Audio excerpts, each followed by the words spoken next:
Question number 6 आपका लिखा हुआ है कि एक समरूप वैद्युत क्षेत्र। समरूप वैद्युत क्षेत्र का मतलब होता है कि वैद्युत क्षेत्र जो है वो हर जगह समान है कि दिशा में थीटा कोण पर रखे वैद्युत द्विध्रुव की स्थितिज ऊर्जा का सूत्र व्युत्पन्न कीजिए, मतलब प्राप्त कीजिए। ये आपका क्वेश्चन 2022 में पूछा गया था। तो हमसे पूछ रहा है स्थितिज ऊर्जा का सूत्र। तो हमें पता होना चाहिए कि जो स्थितिज ऊर्जा होती है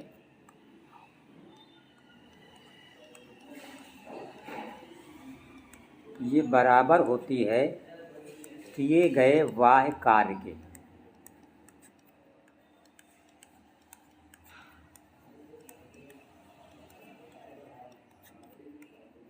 स्थितिज ऊर्जा किसके बराबर होती है? किए गए बाह्य कार्य के। कब? जब किसी द्विध्रुव को लंबवत से वर्तमान स्थिति तक घुमाया जाता है। लंबवत से वर्तमान स्थिति तक घुमाने पर। जब किसी द्विध्रुव को एक समान वैद्युत क्षेत्र में लंबवत से वर्तमान स्थिति तक घुमाते हैं तो जो स्थितिज ऊर्जा होती है वो बराबर होती है किए गए बाह्य कार्य के। तो स्थितिज ऊर्जा को हम दिखाते हैं U से और ये बराबर होती है बाह्य कार्य के।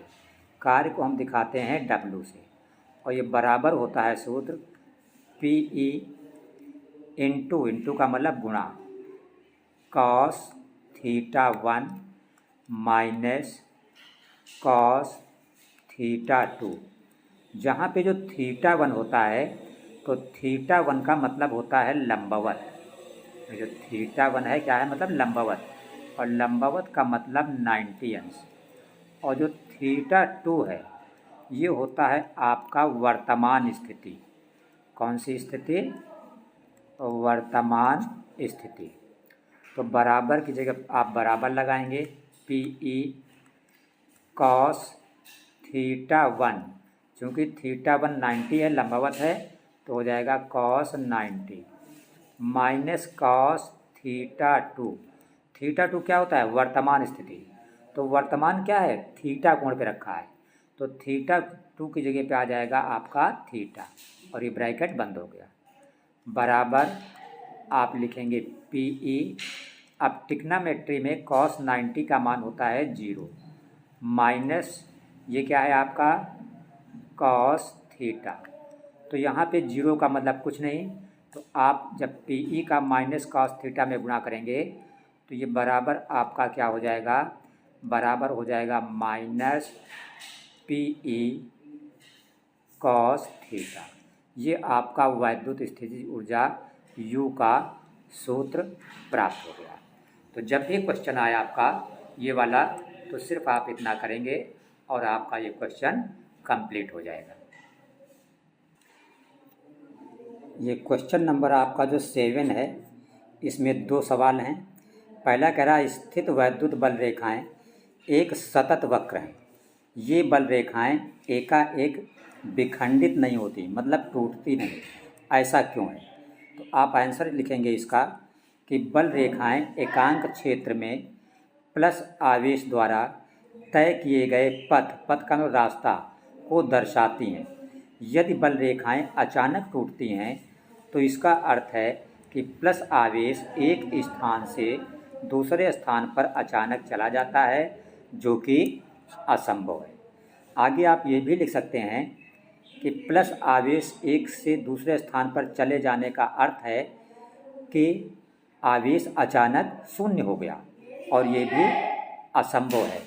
इसलिए बल रेखाएं एकाएक विखंडित नहीं होती। देखिए इसी क्वेश्चन नंबर 7 का जो सेकंड है आपका, उसमें कह रहा है कि 2 बल रेखाएं एक बिंदु पर एक दूसरे को कभी नहीं काटती। क्यों? तो देखिए जैसे मान लीजिए आपकी एक बल रेखा ये है, और दूसरी बल रेखा मान लीजिए ये। अब थोड़ी देर के लिए हम मान रहे हैं कि ये दोनों काटते हैं, तो यहाँ पे दोनों इस बिंदु पर कट कर रही हैं, तो ये हो गया दोनों का स्पर्श बिंदु। अब यहाँ पे इसकी जो स्पर्श रेखा होगी वो ऐसे जाएगी, ठीक है, और जो इसकी स्पर्श रेखा होगी वो ऐसे जाएगी। और ये स्पर्श रेखा क्या करती है, बल रेखाओं की दिशा को प्रदर्शित करती है। तो दो दिशाएं तो हो नहीं सकती हैं, इसलिए कभी भी दो बल रेखाएं एक दूसरे को नहीं काटती। तो वही आप आंसर में लिखेंगे कि यदि बल रेखाएं काटेंगी तो उस बिंदु पर दो स्पर्श रेखाएं होंगी। इसका अर्थ ये है कि बल रेखाओं की दो दिशाएं होंगी, जो कि असंभव है। और ये चित्र अगर चाहें तो बना देंगे। बस ये आपका सेकंड वाला भी कंप्लीट हो जाएगा। और काफ़ी इम्पॉर्टेंट क्वेश्चन है, 2022 में ये आपका पूछा गया है।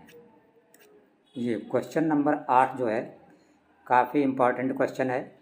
लिखा है वैद्युत द्विध्रुव की अक्षीय दिशा में अत्यधिक दूरी पर या किसी भी दूरी पर स्थित बिंदु पर वैद्युत क्षेत्र की तीव्रता का व्यंजक प्राप्त कीजिए। ये क्वेश्चन ये भी इस तरह भी पूछा जाता है कि किसी वैद्युत द्विध्रुव की अक्ष के किसी बिंदु पर वैद्युत क्षेत्र का सूत्र ज्ञात कीजिए। इसका मतलब है कि किसी भी वैद्युत द्विध्रुव की अच्छी स्थिति में, किस स्थिति में, अच्छी स्थिति में क्या ज्ञात करना है, उसकी वैद्युत क्षेत्र की तीव्रता का व्यंजक। अच्छी स्थिति का मतलब होता है ऐसे और निरक्षी का मतलब होता है ऐसे। तो इस स्थिति में हमें वैद्युत क्षेत्र की तीव्रता E का मान ज्ञात करना है किसी दी हुई दूरी पर। तो देखिए इस क्वेश्चन को हम कैसे हल करेंगे, काफ़ी इम्पॉर्टेंट है। 2005 में आया, 7, 8, 2011, 12, 14, 15, 16, 17, 2020, 2019 बहुत बार पूछा गया है। काफ़ी इम्पॉर्टेंट क्वेश्चन है, इसको आप ज़रूर तैयार कर लें। देखिए हम लिखेंगे कि माना ये AB कोई वैद्युत द्विध्रुव है जो +Q और -Q आवेश से मिलके बना है, और इनके बीच की जो दूरी है वो कितनी है, 2L है। अब हमें मान लीजिए कि जो वैद्युत क्षेत्र की तीव्रता ज्ञात करनी है किस बिंदु पर, वो बिंदु यहाँ से कितनी दूरी पर है, मान लो इस P बिंदु पर हमें ज्ञात करना है, ठीक है, किस बिंदु पर, P बिंदु पर। अब ये 2L है AB, तो AB का मध्य बिंदु जो है हमने ले लिया क्या, O, ये मध्य बिंदु हमने ले लिया।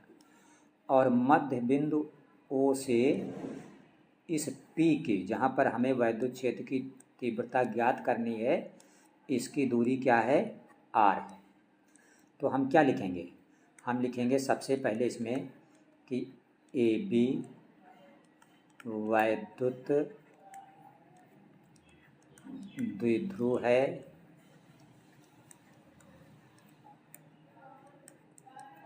जो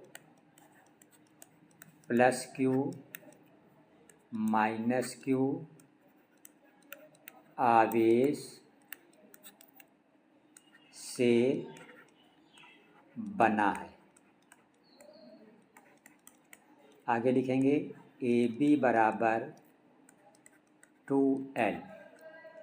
फिर लिखेंगे बिंदु P पर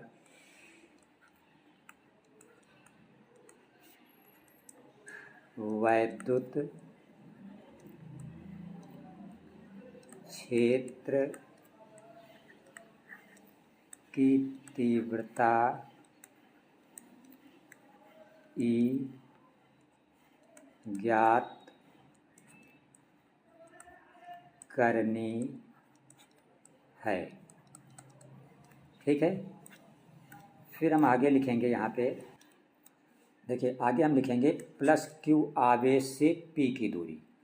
तो +Q आवेश से जो P है ये इतनी दूरी से लेना है। अब मध्य बिंदु O से इसी P की दूरी है R, और मध्य बिंदु O से ये B कितना होगा, L होगा।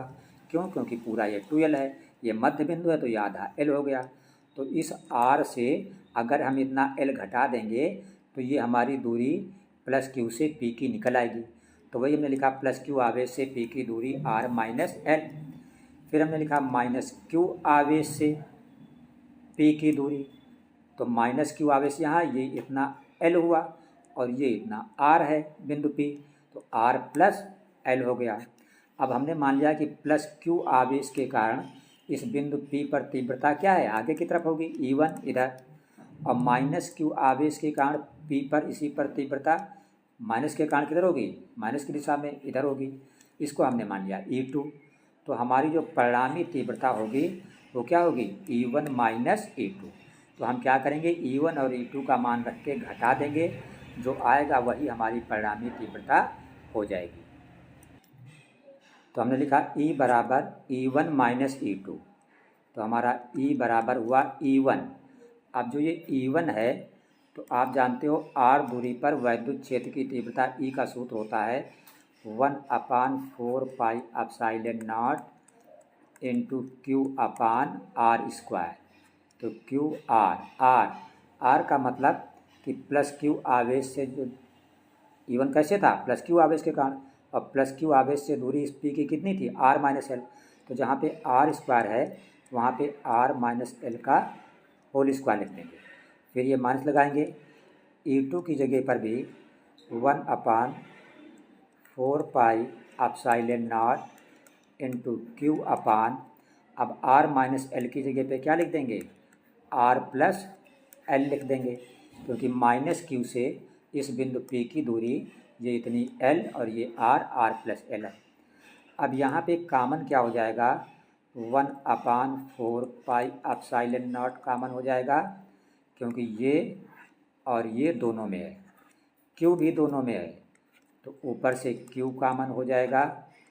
तो यहाँ से क्या बचा, ऊपर से कुछ नहीं 1 बचा, और नीचे से बचेगा R माइनस एल का होल स्क्वायर। ये माइनस लगाएंगे, Q बाहर हो गया, यहाँ भी 1 बचा, और नीचे लिखेंगे R प्लस एल का होल स्क्वायर। E बराबर 1/4 pi epsilon not into Q, और ब्रैकेट में देखिए ये नीचे क्या है, R माइनस एल का होल स्क्वायर, और फिर क्या है R प्लस एल का होल स्क्वायर, ये हो गया एलसीएम। तो R माइनस एल से R माइनस एल कैंसिल हो गया, तो ऊपर ये जाएगा R प्लस एल का होल स्क्वायर, तो ऊपर हो गया R प्लस एल का होल स्क्वायर। ये माइनस है, माइनस लगाया, इससे ये कैंसिल हो गया, तो क्या बचा, R माइनस एल का होल स्क्वायर, तो ऊपर जाएगा R माइनस एल का होल स्क्वायर।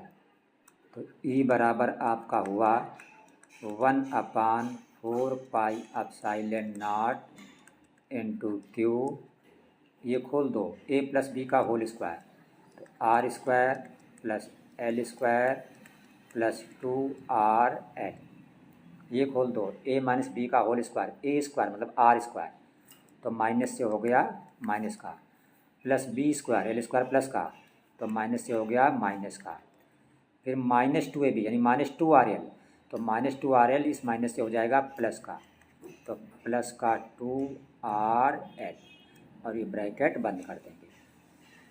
नीचे क्या है, ये A माइनस बी, ये है A प्लस बी। जब घात बराबर होती है, जैसे यहाँ भी घात 2 यहाँ भी घात 2, तो आधार का गुणा हो जाता है, तो R minus l, R plus l का मतलब A minus b, A plus b, तो A minus b, A plus b का मतलब A square minus b square, मतलब ये हुआ R square minus l square, और ऊपर घात 2 था तो घात 2 ये हम लिख देंगे।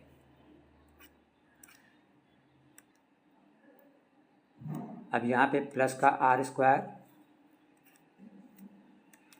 ये प्लस का R स्क्वायर माइनस का R स्क्वायर कट जाएगा, एल स्क्वायर से एल स्क्वायर कट जाएगा, 2RL हुए 4RL, तो हम लिखेंगे E बराबर 1/4 pi epsilon not into Q, और ब्रैकेट के अंदर 2RL मिलके हुआ 4RL, और नीचे क्या है r square minus l square का होल स्क्वायर।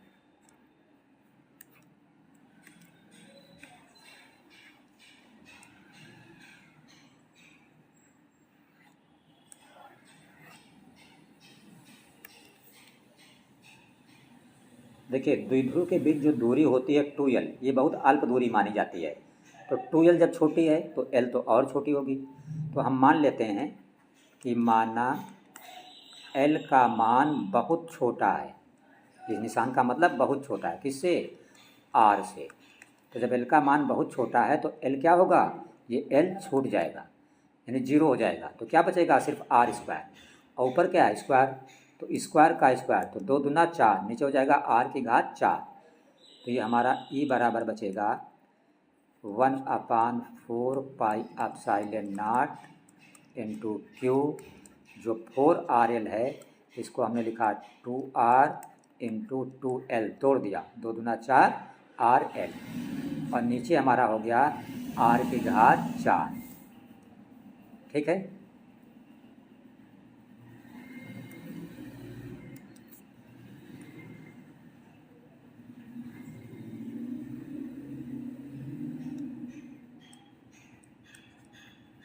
अब हम आगे लिखेंगे e बराबर 1/4 पाई एप्सिलॉन नॉट इंटू, ये देखिए q और 2l का गुणा क्या होता है? p। आपने पढ़ा है वैद्युत द्विध्रुव आघूर्ण p बराबर होता है q इंटू 2l, और एक r नीचे से कट जाएगा तो नीचे कितने r बचेंगे? 3r बचेंगे। तो ये 2 बचा और नीचे बचा r, कितने बचे? 3।